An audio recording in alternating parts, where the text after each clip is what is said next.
Selamat datang kembali. Kali ini kita kembali sama Gilbert Doctorow, seorang sejarawan dan analis politik yang membahas Rusia sedang menang atau kalah. Tertalanju, mari itu bermemiliki. Yus nawasnya kembali. Baik, sebelum kita mulai, saya cuma ingin mengatakan bahwa dalam debat dan diskusi seperti ini, jelas ada pandangan yang sangat berbeda dan saling bersaing. Dan menurut saya, sangat penting untuk tidak menjadikannya hal yang bersifat pribadi. Saya bilang begitu, karena baru-baru ini saya memandu sebuah diskusi tentang topik ini, dan di situ ada, bisa dibilang, komentar yang cukup merendahkan tentang Anda. Ya, saya tidak perlu menyebut nama. Dan justru karena alasan itu, saya rasa penting untuk tetap fokus pada topiknya, bukan pada hal-hal pribadi. Jadi saya ingin secara pribadi meminta maaf kepada Anda atas penghinaan yang dilontarkan oleh salah satu tamu saya. Karena jelas itu cukup menyinggung. Tapi saya juga pikir penting untuk tetap membahas perbedaan pandangan yang ada dan memahami kenapa kita punya perspektif yang saling bertentangan seperti ini.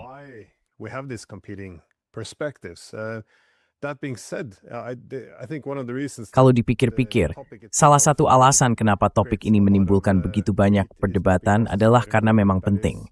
Sekarang ini, di Moskow sedang banyak dibicarakan soal bagaimana cara memulihkan kemampuan pencegahan Rusia. Dan itu masuk akal, karena banyak yang menyadari bahwa hal itu adalah sesuatu yang sudah hilang dari Rusia. Sekarang bahkan ada tokoh-tokoh penting yang berpendapat mungkin perlu menggunakan senjata nuklir taktis terhadap negara-negara NATO di Eropa, hanya karena runtuhnya kemampuan pencegahan Rusia dianggap terlalu berbahaya. Jadi kalau kita lihat inti dari perdebatan ini, di satu sisi ada pandangan yang mengatakan bahwa Rusia jelas sedang unggul, lebih kuat.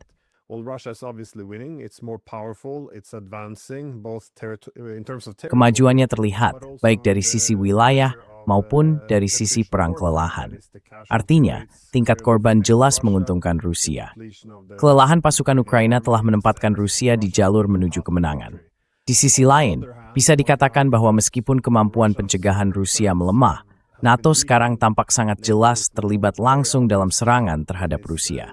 Tujuannya pun dinyatakan secara terbuka, yaitu untuk menyerang semakin dalam ke wilayah Rusia, menargetkan sasaran militer sekaligus ekonomi. Dan tampaknya tidak ada rasa takut terhadap kemungkinan pembalasan dari Rusia, bahkan terhadap pencegahan nuklir sekalipun. Ini berarti kemampuan Rusia untuk menyeimbangkan antara pencegahan dan penelitian distribung hampir runtuh.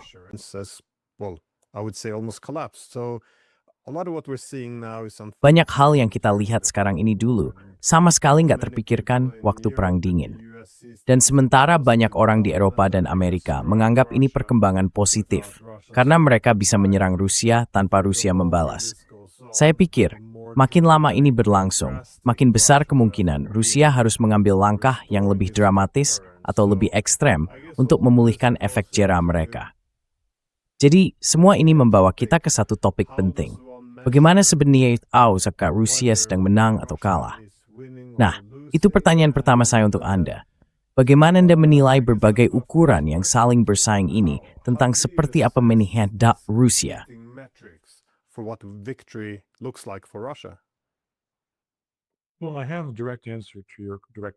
Baik, saya punya jawaban langsung untuk pertanyaan Anda yang juga langsung.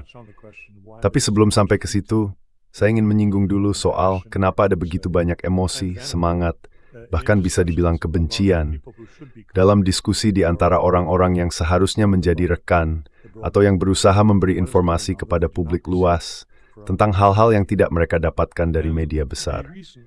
Alasannya begini, Anda sudah lama menjadi ahli dan pengamat urusan Rusia. Sesuatu yang lama wajur tekles like through tadi fatidak jal, irasan Rusia. Tapi sebagai misalnya tidak demikian. Dan spam sap berkingin at lutin.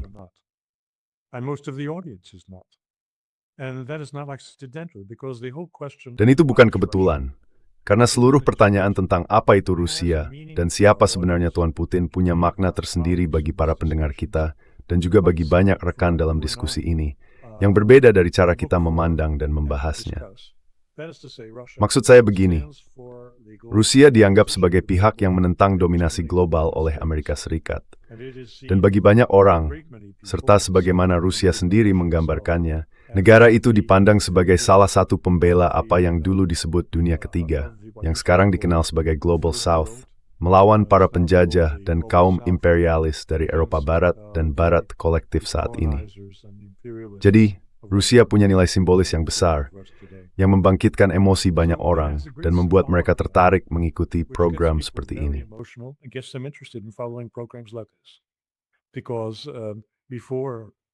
Karena sebelum perang, minat publik terhadap hal-hal seperti ini sangat rendah. Saya melihat pengalaman saya sendiri. Saya sedang menyiapkan jilid ketiga memoir saya yang membahas masa-masa saya di oposisi pada awal 2010. Dan saya bisa melihat gelombang naik turunnya perhatian publik selama 16 tahun terakhir.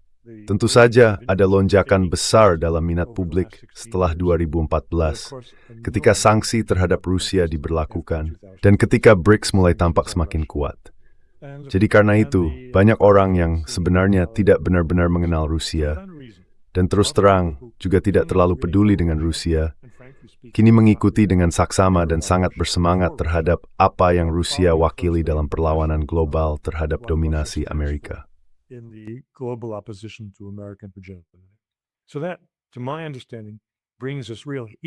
Jadi sejauh yang saya pahami, hal itu justru membuat suasana diskusi jadi panas, dan itu tidak membantu percakapan intelektual.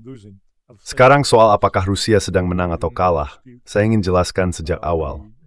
Saya tidak membantah informasi yang sebagian besar datang dari Rusia, meskipun bukan hanya dari sana, yang menunjukkan bahwa di lapangan, terutama di Donbas dan di Novorossiya, yaitu 4 wilayah atau provinsi, atau dalam bahasa Rusia disebut oblast, yang telah dimasukkan ke dalam wilayah Rusia, serta oblast sebelumnya, 2 wilayah di Crimea sejak tahun 2014. Pada bulan September 2022, mereka memilih untuk keluar dari Ukraina dan bergabung dengan Rusia. Dan secara efektif mereka memang telah menjadi bagian dari Rusia. Nah, di oblast-oblast ini, Rusia sedang mencatat kemajuan.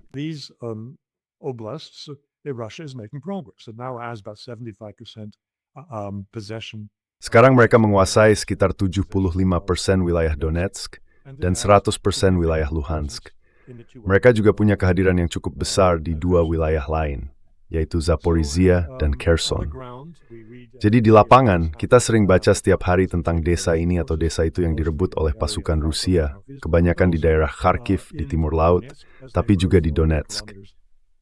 Saat mereka maju, jaraknya tinggal sekitar 8 km dari, kalau tidak salah, Kramatorsk atau Sloviansk, saya lupa yang mana di antara keduanya. Tapi mereka sudah sangat dekat, dalam jangkauan artileri dan tentu juga jangkauan drone, terhadap pos-pos pertahanan besar terakhir milik tentara Ukraina. Itulah sisa garis pertahanan mereka yang masih menahan kendali atas wilayah Donetsk.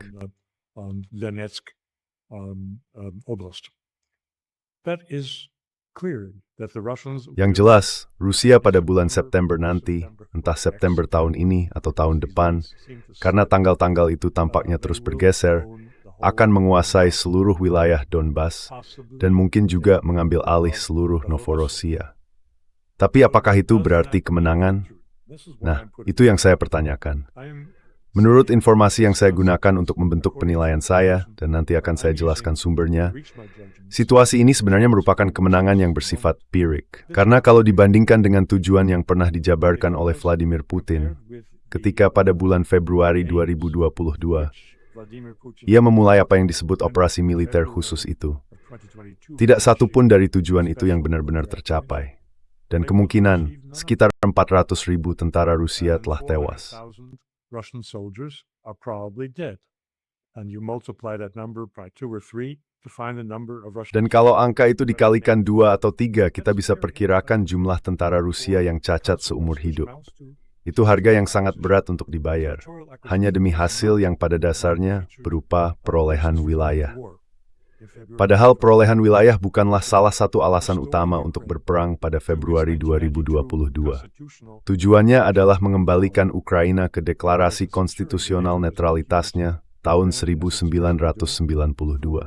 Juga untuk memastikan NATO tidak menggunakan Ukraina, seperti yang terjadi sekarang, untuk menyerang Rusia. Agar personel NATO atau personel dan fasilitas militer negara lain tidak punya kehadiran di Ukraina. Tujuannya juga untuk mendenazifikasi Ukraina, yang artinya secara sederhana mengganti rezim, menyingkirkan presiden, kabinet, dan pimpinan militer yang didominasi dan dikendalikan oleh Nazi sejak 2014. You may step reward you chair that's a sherry di Berwerf, Foruther. Ukraine, the people of Ukraine, in their thrall. This will not have been achieved. On the contrary, Hal itu tidak akan tercapai. Sebaliknya, yang saya lihat justru serangan terhadap infrastruktur Rusia yang terus meningkat dan makin mengancam. Serangan itu menargetkan infrastruktur sipil, dimulai dari sektor energi yang berdampak besar pada pasokan bahan bakar di dalam negeri Rusia. Akibatnya, ekspor Rusia untuk solar dan produk minyak olahan yang sebelumnya menyumbang sekitar 12% dari perdagangan solar dunia, hilang begitu saja. Bahkan ada risiko yang mungkin sudah terjadi, bahwa Rusia kini memproses produk minyak secara tidak semestinya. Karena banyak kilang mereka hancur dan butuh waktu berbulan-bulan, kalau bukan lebih lama, untuk bisa beroperasi kembali.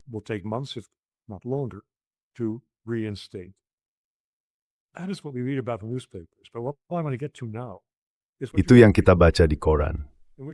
Tapi yang ingin saya bahas sekarang adalah hal-hal yang tidak kita baca di koran, dan yang menjadi dasar pernyataan saya bahwa Rusia saat ini sedang mengalami kemenangan yang bersifat Pyrrhic. Sekitar sebulan yang lalu, saya mendapat kehormatan diundang untuk ikut serta sebagai salah satu dari mungkin 2 atau 3 perwakilan Belgia dalam sebuah konferensi daring yang diikuti oleh sekitar 30 atau 40 negara. Acara itu diselenggarakan oleh Kementerian Luar Negeri Rusia dan diatur oleh delegasinya untuk pembicaraan senjata di Wina. Dan itu benar-benar acara yang menarik. Saya sendiri tidak berbicara di sana. Saya tertegun. Komputer saya menyala selama 3 jam, dan 2 jam pertama benar-benar memikat, meskipun bukan dalam arti yang mereka maksudkan.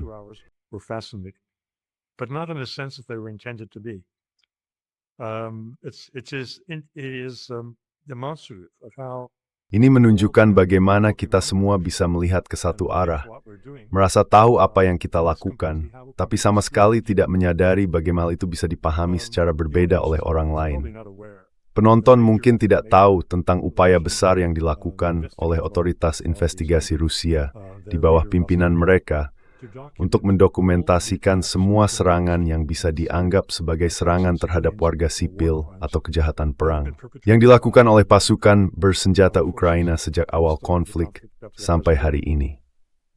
Orang yang menonton berita di televisi pemerintah Rusia akan tahu soal ini, karena setelah setiap serangan, para reporter menayangkan video para penyidik dengan tongkat ukur mereka, menunjukkan di mana bom jatuh, di mana kawahnya, dan di mana ada orang yang kehilangan kakinya.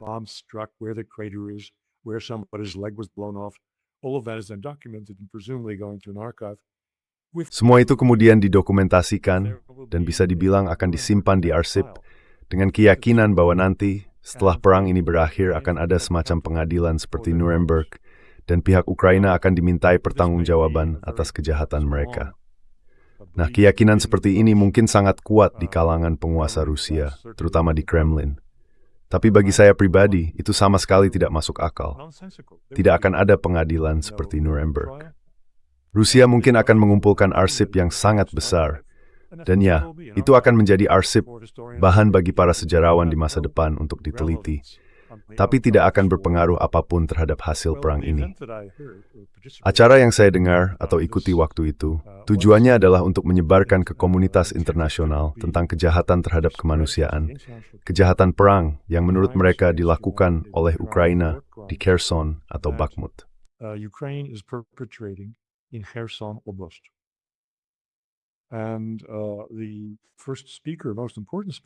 Dan pembicara pertama yang paling penting adalah Gubernur Kherson.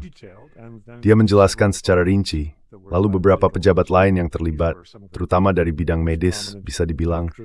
Beberapa di antaranya adalah dokter paling terkemuka di Kherson yang telah merawat para korban serangan Ukraina, juga keluarga korban, dan para korban itu sendiri.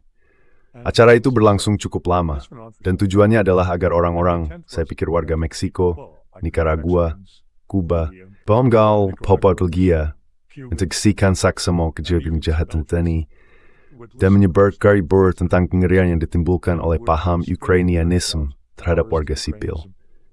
Ia perlu berdetur kemart timbarakat dan berkorner detur desajur dan pandang lain seperti internet. Consider for a moment how it could be viewed otherwise, as the way I viewed it. This was proof positive that Russia is losing the war. Ini adalah bukti nyata bahwa Rusia sedang kalah dalam perang. Ketika Anda mendengar Gubernur Kherson mengatakan bahwa wilayahnya sudah tidak layak huni karena serangan drone Ukraina setiap hari, yang dia maksud adalah penebaran ranjau di jalan dan trotoar di berbagai kota di Oblast Kherson. Akibatnya, orang-orang bahkan tidak bisa keluar untuk membeli bahan makanan tanpa takut kakinya hancur terkena ledakan. Dia juga berbicara tentang kenyataan bahwa Kherson, pada saat konferensi jarak jauh itu berlangsung, tidak memiliki listrik sama sekali. Seluruh wilayah gelap gulita tanpa aliran listrik. Dan para penyelenggara pun kesulitan menghubungi beberapa narasumber karena telepon yang mereka tidak punya listrik. Because the phones, they had no electricity. All right. So one of the Baik, jadi salah satu dari 4 wilayah yang bisa dibilang merupakan hasil kemenangan militer Rusia, sekarang dinyatakan oleh gubernurnya sebagai wilayah yang tidak layak huni. Oke, saya mengaitkan hal ini dengan apa yang saya dengar baik dari sumber pribadi maupun dari sumber publik di Rusia. Sumber publiknya adalah berita singkat yang saya lihat setiap pagi ketika saya membuka Zen.ru, yang merupakan anak perusahaan dari Yandex. Yandex itu star Google di Rusia. Jadi, sumber ini sangat kredibel, diikuti oleh jutaan warga Rusia, dan bukan merupakan corong pemerintah, melainkan perusahaan komersial swasta. It is a private commercial enterprise. And they report all kinds of things going on, whether it's Dan mereka melaporkan berbagai hal yang terjadi, entah itu soal bahan bakar yang tidak tersedia di satu wilayah atau wilayah lain, atau warga sipil yang setiap hari tewas di daerah ini, atau itu akibat serangan drone Ukraina. Saya mendengarkan apa yang mereka katakan tentang Crimea, dan saya juga mendengarkan dengan saksama teman-teman kami dari Petersburg, teman dekat selama 20 tahun, yang setiap tahun pergi ke rumah kecil mereka, kalau bisa disebut rumah. Menyebutnya pondok pun agak berlebihan. Hanya 2 kamar di atas bukit, yang mereka beli seharga $100 pada tahun 1995, saat wilayah selatan itu masih sepenuhnya bagian dari Ukraina. Sekelompok jurnalis dari Petersburg waktu itu sama-sama membeli lahan di lereng bukit itu. Kedengarannya luar biasa. Dan memang wilayahnya luar biasa. Itu di pantai timur Crimea, Feodosia, Yorfal Pasta Burning Cathalot, Skory Sport Beswujus. is a naval port, but also a leisure port. And so they would go every year to Jadi setiap tahun mereka pergi ke rumah $100 itu. but most Rumah yang sudah mereka perbaiki sedikit, tapi sebenarnya mereka ke sana lebih untuk menikmati berkebun dan kebersamaan. Karena di sekitar mereka ada banyak jurnalis dan penulis lain. Mereka juga biasa berkunjung ke teman-teman di Crimea. Nah, tahun ini, apa yang berbeda? Kurang dari seminggu yang lalu, saya sempat berbincang selama sekitar 20 menit dengan teman-teman ini, yang sekarang sudah kembali ke Petersburg. Mereka sangat senang bisa kembali ke Petersburg, dan termasuk yang beruntung, karena usia mereka sudah cukup lanjut. Mereka diberi hak istimewa untuk meninggalkan daerah itu dengan kereta pertama yang masih punya tempat kosong. Jadi mereka dapat tiket kereta. Tapi begitu sampai di stasiun Feodosia, mereka menemukan ratusan warga Rusia lain yang juga berharap bisa keluar dari Alushta. hoping to get out of Aust. Why Feodosia and why do these people want to leave? Well, for one thing, Kenapa orang-orang ini ingin pergi? Ya, salah satunya karena tidak ada bahan bakar. Selama beberapa minggu tidak ada bensin sama sekali, lalu sedikit bensin mulai tersedia. Mereka berbagi dengan orang-orang di lereng bukit, menggunakan jasa seorang Tatar Crimea yang punya mobil dan menawarkan layanan taksi. Jadi ketika keadaan masih baik, sampai tahun ini, dia biasa mengantar mereka turun ke kota bersama kami. Kami bisa berenang dan membeli kebutuhan. Dalam beberapa minggu terakhir, dia tidak punya bensin sama sekali. Jadi kami bantu dia dengan membawa persediaan seminggu sekali, tapi tidak bisa berbuat lebih banyak. Mereka beruntung karena dia masih bisa mengantar mereka ke stasiun kereta. Tidak ada listrik, dan setiap hari ada drone lewat di atas. Jadi situasinya benar-benar tidak bisa ditahan lagi. Kami juga tahu dari Glenn Deason dan laporan harian seberapa efektif Ukraina memutus Crimea. Ukraine has cut off Crimea. They've bombed bridges. They've made the coastal road that otherwise is the Mereka telah membuat jalan pesisir yang sebenarnya merupakan jalur transportasi utama antara Crimea dan daratan Rusia menjadi sangat berbahaya karena serangan drone yang terus-menerus. Akibatnya, penggunaan mobil di jembatan Kerch yang menghubungkan ke daratan sempat ditangguhkan selama 12 jam setiap kali. Ada juga jembatan kereta api yang sejajar, dan lalu lintas di sana juga sempat dihentikan. Dengan sekitar 1.500 mobil menunggu giliran untuk bisa lewat lagi. Truk bahkan dilarang melintas di jembatan itu karena kekhawatiran akan serangan bom. Kita juga tahu, dan ini bisa ditemukan di berbagai media besar, bahwa pihak Rusia telah memerintahkan penarikan banyak pasukan militernya dari Crimea. Padahal pengambil alihan Crimea dulu merupakan peristiwa nasional besar bagi Rusia. Itu memulihkan rasa percaya diri nasional dan memicu gelombang patriotisme yang dimanfaatkan dengan sangat baik oleh Putin setelah tahun 2014 di masa-masa sulit akibat sanksi yang kemudian menyusul.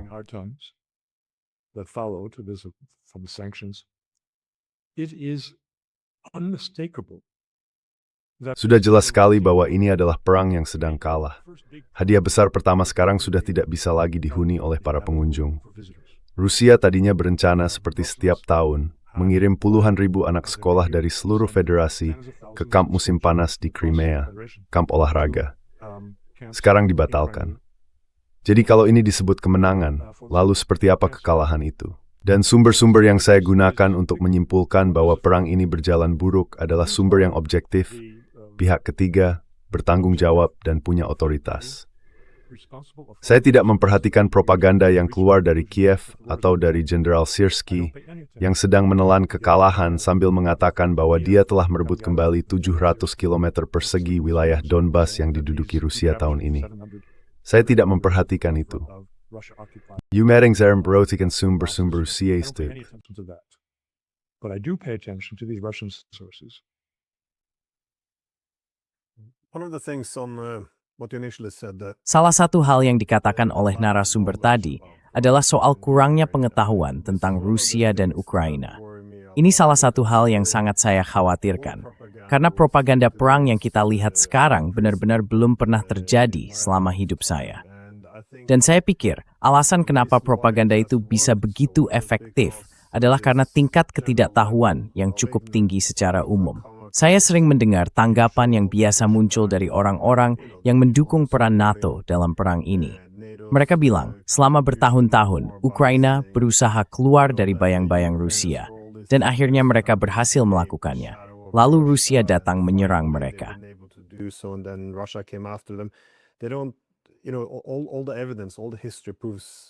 Semua bukti, semua catatan sejarah justru menunjukkan hal sebaliknya, bahwa tidak ada minat terhadap NATO.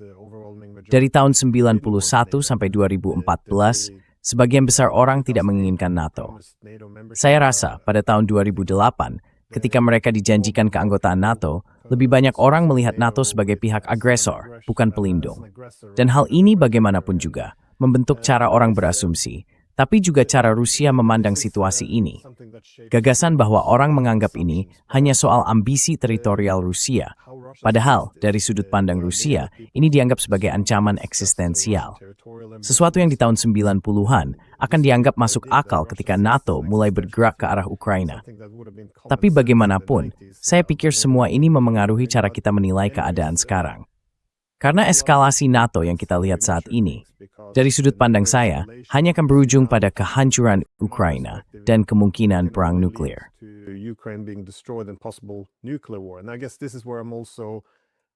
Dan saya rasa disinilah saya juga agak bertanya-tanya, apa sebenarnya arti kekalahan itu? Karena saya sulit membayangkan Rusia bisa benar-benar dikalahkan, bukan karena mereka maha kuasa, tapi karena ini menyangkut ancaman terhadap keberadaan mereka sendiri. Itu sebabnya saya sering bilang, orang suka berkata, dukung Barat, dukung Ukraina, dukung Rusia, pro ini atau pro itu. Tapi menurut saya itu agak sia-sia. Karena pada akhirnya, perang itu sendiri adalah musuhnya. Kita tidak bisa terus bermain-main dengan risiko konfrontasi nuklir. Dan kalau kita menerima bahwa Rusia melihat ini sebagai ancaman eksistensial, maka pertanyaannya, apakah ini masa yang berat bagi rakyat Rusia? Jelas, saya pikir, bagi orang-orang yang tinggal dari Belgorod sampai Donbas sampai ke Crimea, hidup jadi sangat sulit bagi banyak orang. Tapi kalau bicara soal hasil akhirnya, saya masih bertanya-tanya, seperti apa semua ini akan berakhir?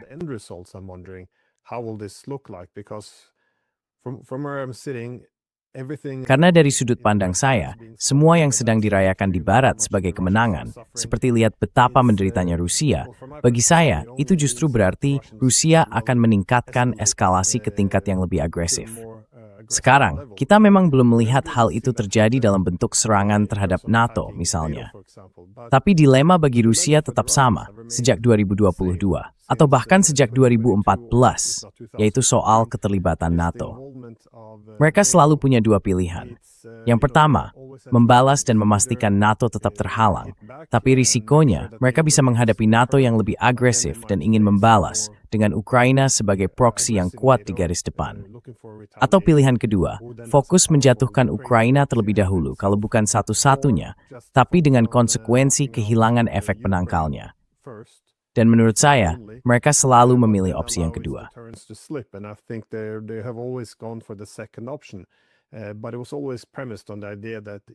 Tapi sejak awal, semua itu didasarkan pada gagasan bahwa hal seperti ini hanya bisa dilakukan untuk waktu tertentu, sebelum akhirnya perlu mengambil tindakan langsung terhadap NATO.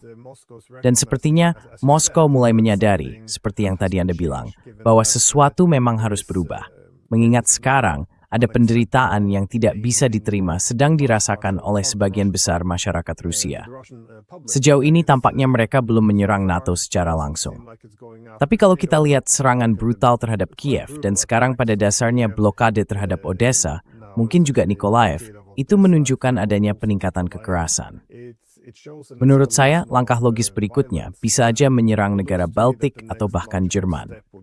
Tapi pada dasarnya, dilema yang sama masih ada. Apakah mereka akan menyerang NATO dan mengambil risiko menghadapi serangan balasan yang kuat dari NATO atau tidak? Karena saya rasa ini memang selalu menjadi masalah utamanya. Dan mungkin itu pertanyaan saya, apa sebenarnya pilihan yang dimiliki Rusia sekarang? Karena saya tidak yakin NATO memperhitungkan jumlah korban di pihak Ukraina.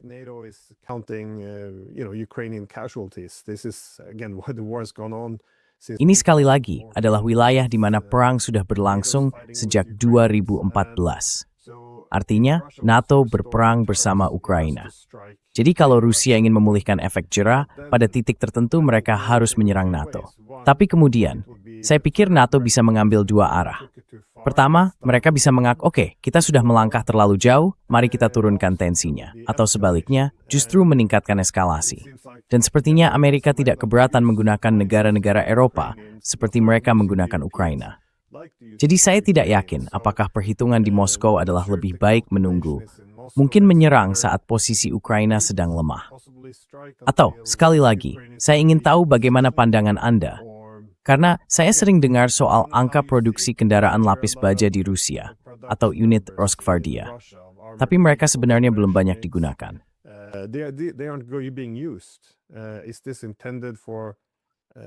Apakah ini dimaksudkan sebagai bentuk pencegahan kalau mereka menyerang negara anggota NATO?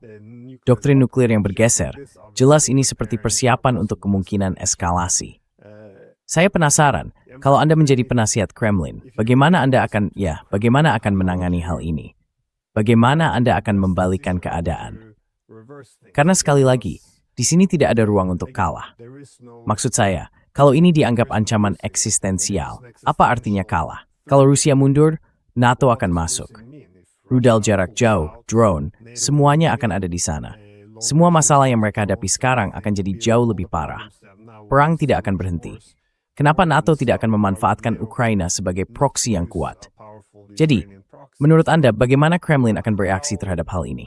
Apa saja pilihannya? Maaf, pertanyaannya panjang sekali.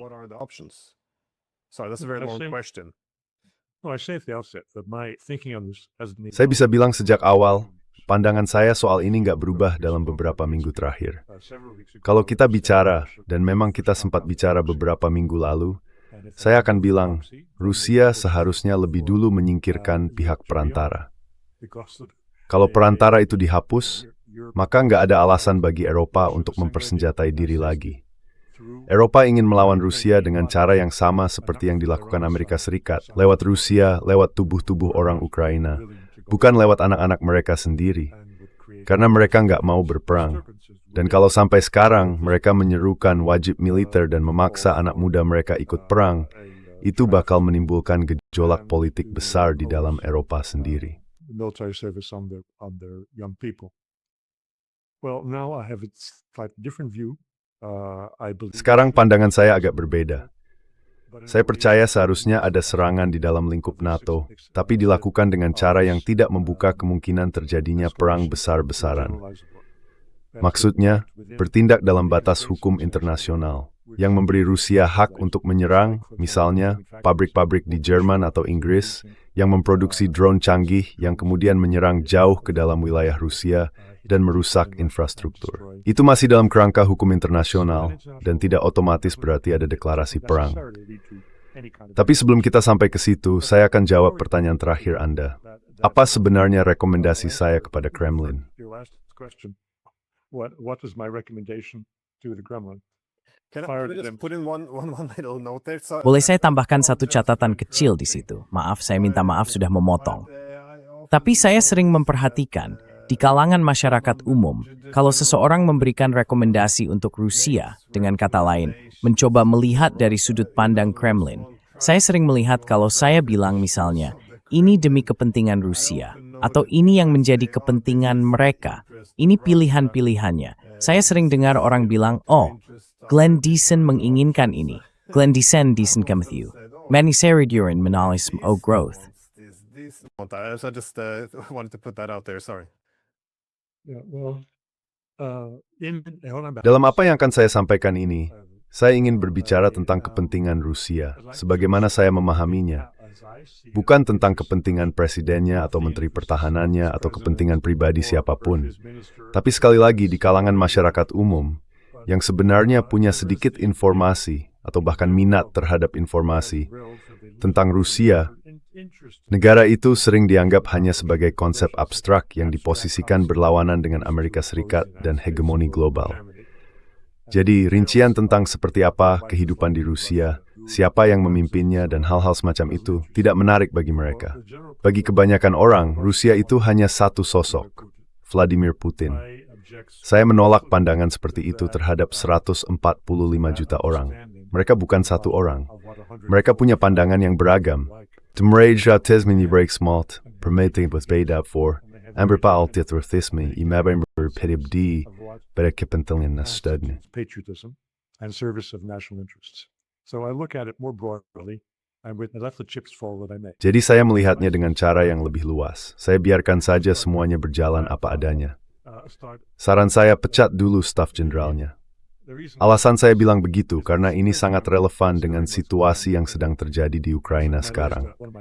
Dalam salah satu esai terbaru saya menulis bahwa Presiden Zelensky terlalu sering memecat staf militernya, dan itu melanggar aturan utama dalam perang. Jangan ganti kuda di tengah sungai. Pencopotan Syrskyi yang baru-baru ini terjadi, kalau dilihat hanya sekitar 2 tahun atau kurang setelah pendahulunya juga dicopot. Dan itu karena alasan politik internal dalam pengelolaan pemerintahan di Ukraina, tanpa harus ada pertimbangan strategis yang lebih besar di baliknya. Meskipun dalam kasus Syrskyi, mungkin memang ada pertimbangan strategis tertentu. Although in the case of Syrskyi, perhaps there is a strategic sense. On the And the Hessian Dre, Ramafia 4 robe. I'm insistent. I'm going to go back. Saya ingin menegaskan satu hal. Saya ingin kembali ke peristiwa pemberontakan yang dipimpin oleh pendiri grup Wagner, Prigozhin. Itu terjadi sekitar bulan Maret 2023. Saat itu, kita semua pihak mengecam Prigozhin atas tantangan yang mustahil yang dia tujukan kepada Moskow. Dia berbaris menuju Moskow, bahkan menewaskan beberapa anggota militer Rusia di sepanjang jalan. Itu adalah pelanggaran yang sangat serius, dan kita, tanpa terlalu banyak memikirkan, seolah mengabaikan kematiannya yang terjadi dalam keadaan sangat mencurigakan dalam kecelakaan pesawat. Menurut saya, sudah saatnya kita, sebagai sejarawan, meninjau kembali dan mengevaluasi ulang peristiwa itu, dengan melihat apa yang sedang terjadi sekarang. Prigozhin, dalam bulan-bulan sebelum pemberontakannya, terus-menerus menegaskan bahwa Menteri Pertahanan dan Staf Jenderal tidak kompeten dan korup. Setelah dia meninggal, Nowodham Waksi Pandasporth, Shigu akhirnya dicopot. Zishvekerash kegobais nerdinya betengga. Shoigu was removed. He was kicked upstairs. And Shoigu is still around. We see him on this mission or that mission. Dan Shoigu masih ada di sana. Kita melihat dia menjalankan berbagai misi, entah ke Korea Utara atau ke tempat lain, melakukan tugas-tugas pertahanan untuk Presiden Putin. Tapi dia sudah dicopot. Gerasimov tidak dicopot. Dan setelah tahun 2024, setelah invasi Kursk oleh Ukraina, seharusnya dia diadili di pengadilan militer. Semua anggota staf jenderalnya juga seharusnya diadili. Kenapa? Karena pada saat invasi Kursk, kita sudah tahu bahwa Gerasimov dan rekan-rekan dekatnya meremehkan kemungkinan hal itu terjadi. Padahal mereka sudah diberi peringatan. Mereka bilang itu tidak masuk akal secara militer. Dan di situ pembahasan berhenti. Tapi ternyata masuk akal, baik secara militer maupun politik. Seperti yang kita semua lihat selama 7 bulan berikutnya, ketika Ukraina bergerak bebas di wilayah Kursk Oblast. Ukraine's marauding through Kursk Oblast. There's another reason, which we found out a little bit later.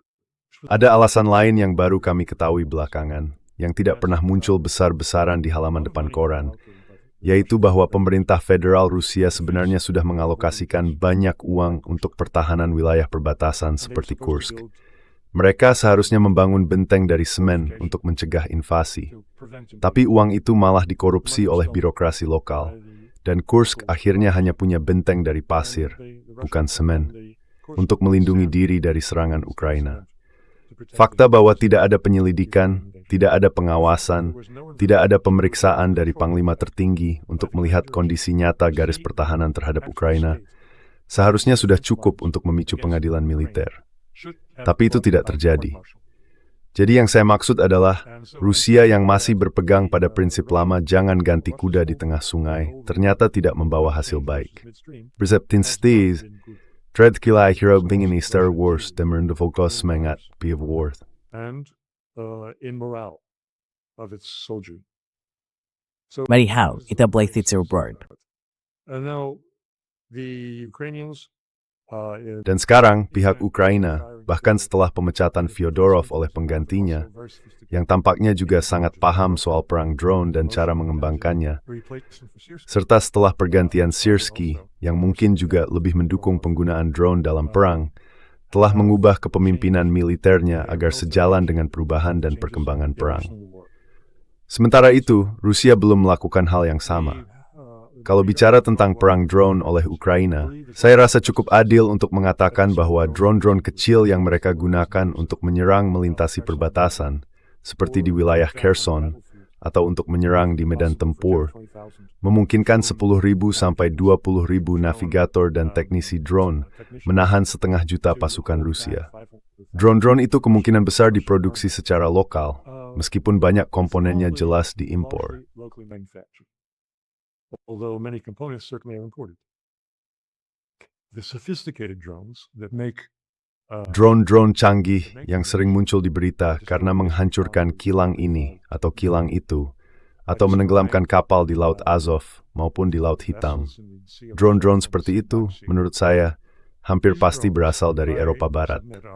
Dalam siaran BBC, mereka berbicara dengan penuh pujian tentang orang-orang Ukraina, tentang bagaimana sekarang mereka yang memegang kendali, bahwa serangan balik ada di tangan mereka, dan perang drone juga ada di tangan mereka. Tapi mereka ingat bahwa Gary trying to administrasi drone. Mereka firman terpercaya pada semuanya dirancang oleh Ukraina sendiri. Karena Ukraina begitu maju, Denolirpan pemasok penting doktrine jenis Soviet. and so important, a supplier of all kinds of weapons in the Soviet Union. Well, Ya, Uni Soviet pada tahun 1991. you want people's professional careers, they move on. Karier profesional orang-orang ya, mereka terus berjalan. Sekitar 40% penduduk mungkin sudah meninggalkan Ukraina sejak tahun 92. Jadi, di mana semua insinyur hebat dan tenaga produksi itu yang seharusnya membuat Ukraina jadi pemimpin dunia dalam teknologi drone. Saya ajukan pertanyaan itu secara terbuka. Saya tidak percaya hal itu.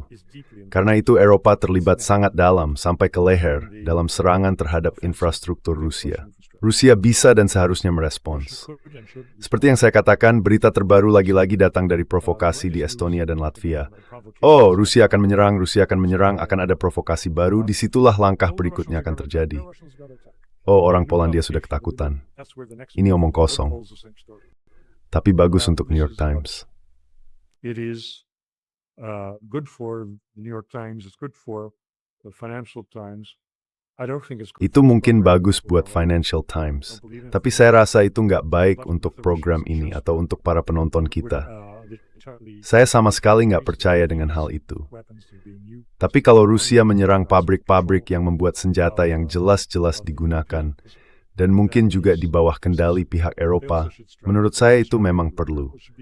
Mereka juga seharusnya menyerang kalau memang mau menyerang di bagian selatan Polandia, tempat sebagian besar peralatan militer dikirim ke Ukraina.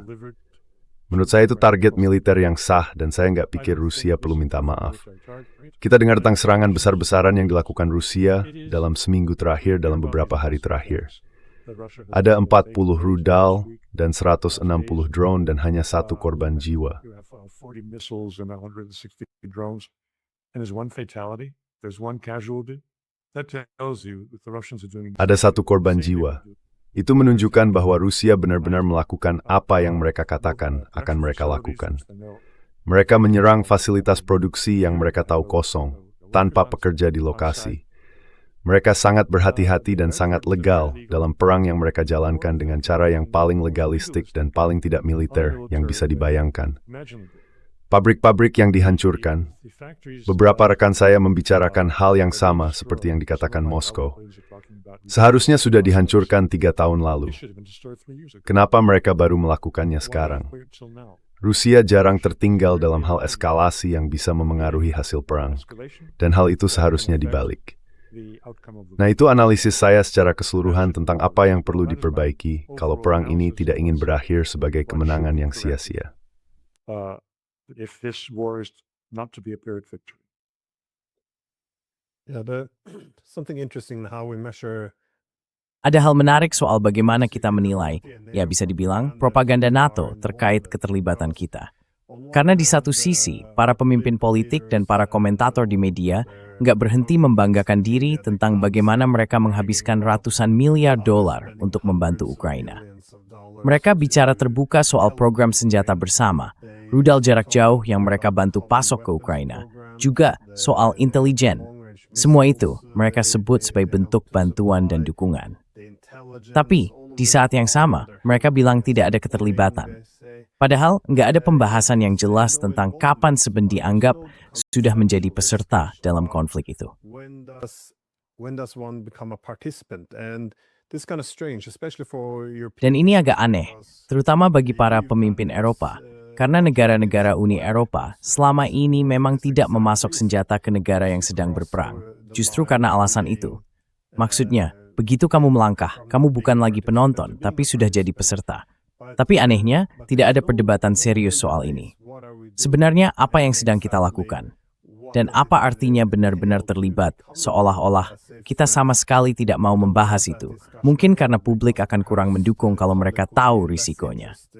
Tapi sekali lagi, dari sisi Rusia, saya rasa mereka sudah cukup banyak menanggung akibatnya di sini.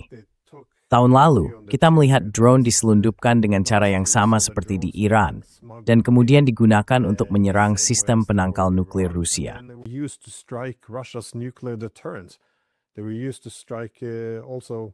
Mereka juga digunakan untuk melakukan serangan terpisah. Mereka menyerang radar peringatan dini dari sistem pencegahan nuklir Rusia. Maksud saya, itu cukup mengejutkan. Dan juga, cara mereka secara terbuka mendukung invasi ke Kursk. Sekarang ada pembicaraan tentang rencana membuat semua rudal balistik ini. Saya ingin tahu, kemana arahnya kalau negara-negara NATO sekarang berniat memproduksi ribuan rudal balistik untuk menyerang semakin jauh ke dalam wilayah Rusia.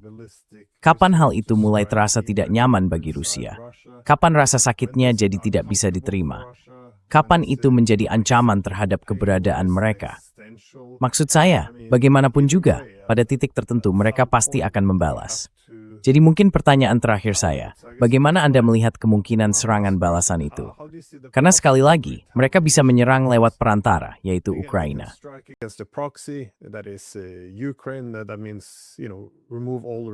Artinya, ya, mereka benar-benar melepas semua batasan.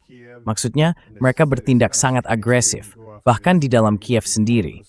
Dan seperti yang saya bilang, agak aneh mereka tidak menyerang target-target ini lebih awal. Padahal mereka tahu di mana pabrik-pabrik itu berada. Atau bahkan soal blokade di Odessa, mereka juga tahu banyak senjata dikirim lewat jalur itu. Jadi seperti yang kamu bilang, mereka bisa saja menyerang pihak perantara. Tapi kalau mereka memutuskan untuk menyerang NATO, mereka masih punya banyak cara lain. Mereka bisa pakai pendekatan bertahap, taktik salami yang biasanya digunakan NATO. Misalnya, melakukan serangan hibrida, menyelundupkan beberapa drone, bahkan kalau cuma drone FPV kecil, untuk menyerang infrastruktur penting.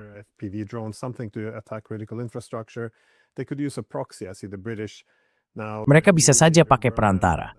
Saya lihat Inggris sekarang dengan pemimpin barunya, Burnham, dia ingin melibatkan diri atau melibatkan Inggris lebih dalam lagi dalam perang melawan Iran. Kenapa tidak saja sumbangkan 100 rudal balistik ke Iran, supaya mereka bisa membalas ke Inggris? Maksud saya, ini kan pada dasarnya yang dilakukan NATO dengan Ukraina. Menjadikannya perantara. Atau, seperti yang tadi Anda bilang, jangan minta maaf, katakan saja bahwa Anda memang terlibat dalam perang ini. Anda yang menyerang, ini pabrik senjata Anda, dan Anda sudah menetapkan tanggal perang dengan kami. Kami akan menyerang mereka. Itu target yang sah, seperti yang sudah dikatakan Rusia. Jadi, menurut Anda, bagaimana langkah Rusia selanjutnya menghadapi situasi ini? Well, I'd like to go back to conversations we had 6 months or 9 months ago. Saya ingin kembali ke pembicaraan yang kita lakukan sekitar 6 atau 9 bulan lalu, waktu kita membahas apa itu pencegahan dan apa yang sebenarnya membentuk pencegahan. Saat itu, Anda menyoroti bahwa ada 3 dimensi berbeda dari pencegahan, dan kemampuan untuk melaksanakannya adalah salah satunya. Nah, bagian inilah yang tampaknya paling menarik perhatian Vladimir Putin. Dia menampilkan kepada publik berbagai penjelasan, lalu memamerkan hasil uji coba dari sistem senjata ofensif baru yang katanya tak tertandingi, dengan nilai strategis tinggi. Dan dia merasa puas, seolah-olah itulah yang disebut pencegahan. Tapi, menurut definisi yang Anda berikan, dan saya sepenuhnya setuju, pendekatan seperti itu sama sekali tidak memadai. Satu hal lain yang sangat penting adalah bahwa lawan atau musuh harus benar-benar yakin bahwa Anda akan menggunakan senjata-senjata itu. Senjata yang tutua biasa itu.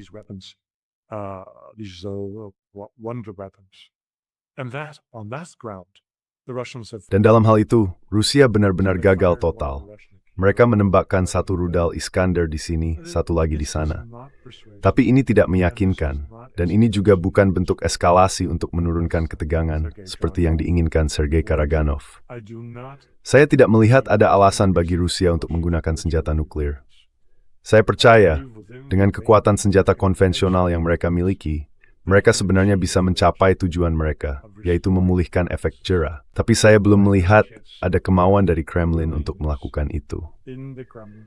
Menurut saya, kita sedang berhadapan dengan pertanyaan yang pernah diajukan Lev Tolstoy, baik di awal maupun di epilog panjang novel Perang dan Damai, yang intinya adalah para pemimpin yang mengendalikan rakyat atau justru rakyat yang mengendalikan para pemimpin. Control the people, or do the people control the leaders? We're now at a turning point in Russia, where I believe the test. Sekarang kita berada di titik balik di Rusia, di mana saya percaya ujian sesungguhnya adalah apakah rakyat bisa mengendalikan pemimpinnya. Apakah rakyat bisa memaksa Vladimir Putin untuk memilih satu-satunya jalan keluar yang aman dari dilema dan konflik ini? Jalan itu adalah kekerasan besar-besaran, penghancuran kepemimpinan militer dan politik Ukraina terlebih dahulu. Dan kalau itu masih belum cukup, maka target berikutnya adalah pabrik-pabrik di Eropa Barat. Putin punya naluri waktu yang luar biasa tentang kapan jendela peluang itu terbuka. Pada tahun 2022, dia melancarkan operasi militer khususnya, setelah sebelumnya memperkenalkan, setidaknya secara prinsip, senjata-senjata ofensif baru yang dimiliki Rusia dan siap diproduksi massal. Sekarang dia kembali punya jendela peluang saat Eropa sama sekali belum siap menghadapi perang skala penuh melawan Rusia. Kalau dia bijak, dia akan memanfaatkannya. Imemi de Thalet, tal reading Curbs Noreber. He will use that. If he is not wise, then Russia will lose the war. I remember when us teaching security strategy. Saya ingat waktu dulu saya mengajar strategi keamanan di universitas. Kami menekankan bahwa pencegahan bergantung pada 3C, yaitu kemampuan, komunikasi, dan kredibilitas. Pertama, kamu harus punya kemampuan untuk melakukan pembalasan, dan Rusia jelas punya itu. Seperti yang kamu bilang, Putin selalu menyoroti sistem senjata canggih yang mereka miliki. Tapi yang juga penting adalah bagaimana dikomunikasikan dengan jelas apa yang sebenarnya bisa memicu pembalasan itu. Dan di sini, menurut saya, justru jadi kurang jelas. Kenapa harus mempermasalahkan keterlibatan Estonia yang tertangkap di rekaman sedang menyerang Saint Petersburg?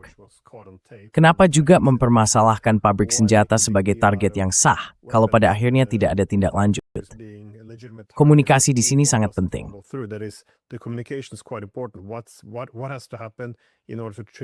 Apa yang harus terjadi supaya memicu respons seperti apa? Dan yang terakhir menurut saya ini agak bermasalah, yaitu soal kredibilitas. Apakah mereka benar-benar akan melakukannya? Ini sering jadi masalah dengan senjata nuklir, karena ancamannya bisa menghancurkan seluruh dunia. Kekuatan itu sendiri justru membuatnya kurang bisa dipercaya. Hampir gila kalau sampai digunakan.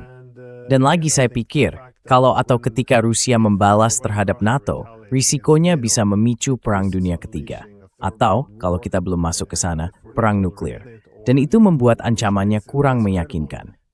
Biasanya orang bilang, mereka nggak akan berani menyerang. Mereka pasti tahu apa yang akan terjadi kalau NATO mengaktifkan pasal 5. Nah, disinilah masalah pencegahan itu. Kredibilitasnya lemah.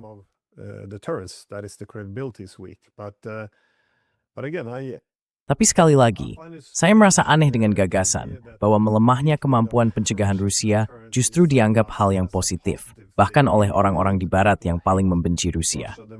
Maksud saya begini, kalau Rusia kehilangan kemampuan pencegahannya, NATO bisa semakin leluasa menyerang Rusia tanpa konsekuensi. Rusia tidak akan menyerah. Ia juga tidak akan kalah begitu saja. Pada titik tertentu, keputusasaan itu akan mencapai level di mana mereka merasa harus melakukan sesuatu yang ekstrem, dan di situ kita semua pada dasarnya berisiko mati dan musnah. Jadi, ini situasi yang benar-benar menakutkan. Itulah sebabnya, saya selalu menekankan, saya tidak peduli apakah Anda suka atau benci Rusia, tapi tentu Anda tidak ingin kekuatan nuklir terbesar di dunia merasa terancam keberadaannya atau kemampuan pencegahannya tidak dihormati. Kalau itu terjadi, kita semua yang rugi. Tapi memang sulit menyampaikan argumen seperti ini ke Barat yang sudah sangat dipengaruhi propaganda. Ngomong-ngomong, apakah punya pemikiran terakhir sebelum kita akhiri? Anyway, so do you have any final thoughts before we wrap up? No, I think we're all watching the TV. Tidak. Saya rasa kita semua sedang memperhatikan berita di televisi. Saya tidak berpikir begitu, tapi saya ingin menegaskan bahwa kita semua hanya membuat perkiraan terbaik, dan kita menggunakan berbagai sumber informasi. Apa yang saya sebutkan tadi di program ini, tampaknya tidak ada rekan saya yang mengetahuinya atau menggunakannya. Jadi wajar kalau kita sampai pada kesimpulan yang berbeda. Tapi, dengan berituat hal, tak terduga yang terjadi lebih di dunia ini, saya tidak bijak kalau kita berbicara dengan negatif the teeth, isang stop tapper, hasil, tone. To speak with any confidence of what the outcome will be, but there is the possibility for the Tapi ada kemungkinan bagi Kremlin untuk mengubah arah dengan cara yang bisa memperpendek perang ini, menyelamatkan nyawa di kedua pihak, dan mencegahnya berkembang menjadi perang nuklir.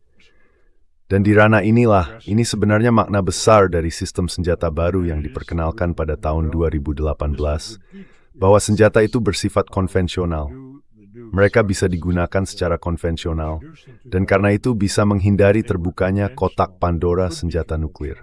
Selain itu, senjata-senjata ini bisa dianggap kredibel justru dengan cara yang tidak dimiliki oleh senjata nuklir. Jadi kenapa tidak digerakkan?